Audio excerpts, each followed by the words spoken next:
Hello friends, સ્વાગત છે તમારું મારા કિચનમાં. આજે હું તમારી સાથે શેર કરીશ ઉનાળા માટેનું સ્પેશિયલ એવું કાચી કેરીનું શરબત. આ શરબતને તમે એકવાર બનાવી અને 1 વર્ષ સુધી તમે સ્ટોર પણ કરી શકો છો. અને જ્યારે કંઈ પણ ઠંડુ પીવાનું મન થાય તો તમે આ કાચી કેરીનું શરબત ફક્ત ને ફક્ત 1 મિનિટમાં બનાવીને તૈયાર કરી શકો છો. ગરમીની સિઝનમાં ઠંડકની સાથે સાથે રિફ્રેશિંગનું કામ પણ આ શરબત કરે છે અને આ શરબતને ઘરે બનાવવું ખૂબ જ સહેલું છે. ચાલો રેસીપી શરૂ કરીએ. કાચી કેરીનું ખાટું મીઠું શરબત બનાવવા માટે મેં અહીં લીધી છે 2 કાચી કેરી. વજનમાં કહું તો 400 ગ્રામ જેટલી આ કેરી છે અને આ કેરી મેં તોતાપુરી લીધી છે અને આ કેરી થોડી ઓછી ખાટી હોય છે. હવે આ કેરીને મેં સરસ એવી ધોઈ લીધી છે અને તેને સરસ એવી મેં લૂછી પણ લીધી છે. હવે આ કેરીને આપણે છાલ કાઢી લઈશું અને તેના ટુકડા કરી લઈશું. તો અહીં જુઓ, મેં થોડી મોટી સાઇઝના ટુકડા કરી લીધા છે. હવે આપણે એક પ્રેશર કુકર લઈશું અને આપણે જે કેરીના ટુકડા કરીને રાખ્યા હતા તે બધા જ કેરીના ટુકડાને આપણે પ્રેશર કુકરમાં એડ કરી દઈએ. હવે તેમાં 1 કપ જેટલું પાણી એડ કરીશું. પાણી અહીં મેં નોર્મલ જ લીધેલું છે. હવે પ્રેશર કુકરનું ઢાંકણ બંધ કરી દઈશું અને ગેસની મીડિયમ ફ્લેમ પર 2 થી 3 કુકરની વિસલ લગાડી લઈશું. તો તમે જોઈ શકો છો કે કુકરની 3 વિસલ થઈ ગઈ છે અને કુકર પણ સરસ એવું ઠંડુ થઈ ગયું છે. તો અહીં જો કેરી છે તે સરસ એવી બફાઈ ગઈ છે અને હવે આ કેરીને આપણે બિલકુલ ઠંડુ થવા માટે રાખી દઈશું. ઠંડી થઈ જાય ત્યારબાદ જ આપણે તેને ગ્રાઇન્ડ કરવાની છે. હવે આપણે એક મિક્સર જાર લઈશું અને આપણે જે બાફેલી કેરી રાખી હતી તે બિલકુલ ઠંડી થઈ ગઈ છે. હવે તેને આપણે મિક્સર જારમાં એડ કરી લઈશું. માત્ર આપણે એ વાતનું ધ્યાન રાખવાનું છે કે કેરી છે તે બિલકુલ ઠંડી થઈ જવી જોઈએ. હવે 1 નાની ચમચી જેટલો આપણે અહીં ઇલાયચીનો પાવડર નાખીશું. ત્યારબાદ 1 નાની ચમચી જેટલો શેકેલા જીરાનો પાવડર, 2 નાની ચમચી જેટલો સંચળ પાવડર એડ કરશું. જો તમારી પાસે સંચળ પાવડર ન હોય તો તમે સ્વાદ પ્રમાણે મીઠું પણ એડ કરી શકો છો. હવે 1/4 ટીસ્પૂન જેટલો આપણે કાળા મરીનો પાવડર એડ કરીશું અને તેની સાથે મારી પાસે અહીં 10 થી 12 ફુદીનાના પત્તા છે તેને પણ એડ કરી દઈશું. ફુદીનાના પત્તાને મેં સરસ એવા ધોઈ લીધા છે. અહીં આપણે વધારે પડતા ફુદીનાના પત્તાનો ઉપયોગ નથી કરવાનો, બસ થોડા જ પત્તા આપણે લેવાના છે. નહીંતર શરબતમાં ફુદીનાનો ટેસ્ટ વધારે પડતો આવશે અને કેરીનો ટેસ્ટ છે તે ઓછો આવશે. તો એ વાતનું તમારે ખાસ ધ્યાન રાખવાનું. હવે મિક્સર જારને બંધ કરી અને તેને સરસ મજાનો આપણે ગ્રાઇન્ડ કરી લઈએ. તો અહીં આપણો કાચી કેરીનો પલ્પ બનીને તૈયાર થઈ ગયો છે. હવે તેને આપણે સાઈડમાં રાખી દઈએ અને નેક્સ્ટ પ્રોસેસમાં જઈએ. હવે આપણે શરબતની ચાસણી બનાવી લઈએ. તો તેના માટે મીડિયમ ગેસની ફ્લેમ પર એક કડાઈ રાખી દઈશું અને તેમાં 1.5 કપ જેટલી ખાંડ એડ કરીશું.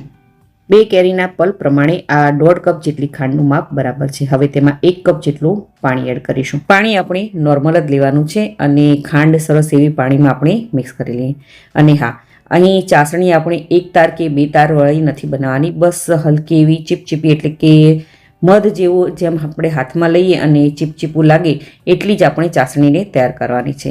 અથવા તો એમ સમજી લેવાનું કે તમારે એક સિરપ જેવી ચાસણીને તૈયાર કરવાની છે. તો લગભગ 3 થી 4 મિનિટ થઈ ગઈ છે અને ચાસણી બનીને આપણી તૈયાર થઈ ગઈ છે. હવે ગેસની ફ્લેમ આપણે બંધ કરી દઈશું અને ચાસણીને 5 થી 7 મિનિટ સુધી ઠંડી થવા માટે સાઈડમાં રાખી દઈશું. તો લગભગ 7 મિનિટ જેટલો સમય થઈ ગયો છે અને ચાસણી થોડી ઠંડી થઈ ગઈ છે. હવે તેના પર આપણે ચારણી રાખી દઈશું અને આપણે જે કાચી કેરીનો પલ્પ તૈયાર કરીને રાખ્યો હતો તે બધો જ પલ્પ આ ચારણીમાં એડ કરી દઈએ અને તેને સારી રીતે આપણે ગાળી લઈએ. આ રીતે કેરીના પલ્પને ગાળવાનું રીઝન એ છે કે તેમાં જે પણ રેસા હોય તે નીકળી જાય અને એક સ્મૂથ પેસ્ટ બનીને તૈયાર થઈ જાય. તો અહીં જુઓ, બધા જ પલ્પને મેં સારી રીતે ગાળી લીધો છે. હવે ચાસણીની સાથે તેને સરસ એવું મિક્સ કરી દઈએ. 1 થી 2 મિનિટ સુધી આને કન્ટિન્યુ આવી રીતે હલાવતા જવાનું છે. તો અહીં જુઓ, થોડું હજી પાણીનો ભાગ છે. હવે આપણે તેને ફરીથી ગેસ ઉપર રાખી દઈશું અને મીડિયમ ગેસની ફ્લેમ પર 3 થી 4 મિનિટ સુધી કન્ટિન્યુ આવી રીતે હલાવતા જઈશું એટલે તે થોડું ઘાટું થઈ જાય.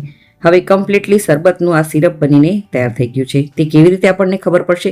તો તેના માટે કોઈ પણ એક ચમચો લો અને તેને સિરપમાં આવી રીતે લઈ અને ઊંધો કરો. ત્યારબાદ તમે જોઈ શકો છો ચમચો છે તે સિરપથી હળવો એવો કોટ થઈ જાય છે. ધેટ મીન્સ કે આપણું શરબતનું આ સિરપ બિલકુલ તૈયાર થઈ ગયું છે. હવે આપણે ગેસની ફ્લેમને એકદમ લો પર કરી દઈશું. હવે મેં અહીં 2 થી 3 ટીપા લીલો કલર લીધો છે જે ફૂડ કલર છે અને તેનાથી આ જે કાચી કેરીનો શરબતનો કલર છે તે ખૂબ જ સરસ એવો આવે છે. અને અહીં આ કલર જો તમારે ન નાખવો હોય તો તે ટોટલી ઓપ્શનલ છે. ફૂડ કલર નાખ્યા વગર પણ તમે આ કાચી કેરીનું શરબત બનાવી શકો છો. તો અહીં જુઓ, કાચી કેરીનું શરબત આપણું બનીને તૈયાર થઈ ગયું છે. હવે ગેસને બંધ કરી દઈશું અને તેને બિલકુલ ઠંડુ થવા દઈશું. તો શરબતને ભરવા માટે મેં અહીં આવી રીતની કાચની બોટલ લીધી છે અને લાંબા સમય સુધી તમારે આ સિરપને સ્ટોર કરવો હોય તો તમે કાચની બોટલનો જ ઉપયોગ કરજો. હવે આપણે આ સિરપને ધીમે ધીમે કાચની બોટલમાં એડ કરતા જઈશું. તો અહીં જુઓ, કાચી કેરીનું શરબત જે બજારમાં મળે છે તેવો જ કલર અને ટેક્સચર આવ્યો છે. તો છે ને બનાવવું એકદમ સહેલું કાચી કેરીનું શરબત. તો ચાલો હવે આપણે આ શરબતને ઠંડુ એકદમ રેસ્ટોરન્ટ સ્ટાઇલથી તૈયાર કરીએ. તો સૌથી પહેલાં મેં મીઠું અને લાલ મરચું પાવડર ભેગું કરી લીધું છે અને ગ્લાસની બોર્ડર પર લીંબુનો થોડો રસ લગાડી લીધો છે. હવે ગ્લાસની બોર્ડરને આપણે આવી રીતે મીઠા અને મરચાંના પાવડરમાં સરસ એવું કોટ કરી લઈએ. ત્યારબાદ આપણે એ ગ્લાસની અંદર થોડા એવા બરફના ટુકડા એડ કરી દઈએ. હવે 2 થી 3 મોટી ચમચી જેટલું શરબતનું સિરપ એડ કરીશું. હવે ત્યારબાદ તેની ઉપર ઠંડુ આપણે પાણી એડ કરીશું. તો અહીં જુઓ, આપણું ઠંડુ કાચી કેરીનું શરબત બનીને તૈયાર થઈ ગયું છે. તો તમે આ રેસીપીને જરૂરથી ટ્રાય કરજો. જો તમને મારી આજની આ રેસીપી ગમી હોય તો વિડીયોને લાઇક કરજો અને વધારેમાં વધારે શેર કરજો અને મારી ચેનલને જરૂરથી સબસ્ક્રાઈબ કરજો. તો ફરી મળીએ એક નવી રેસીપી સાથે.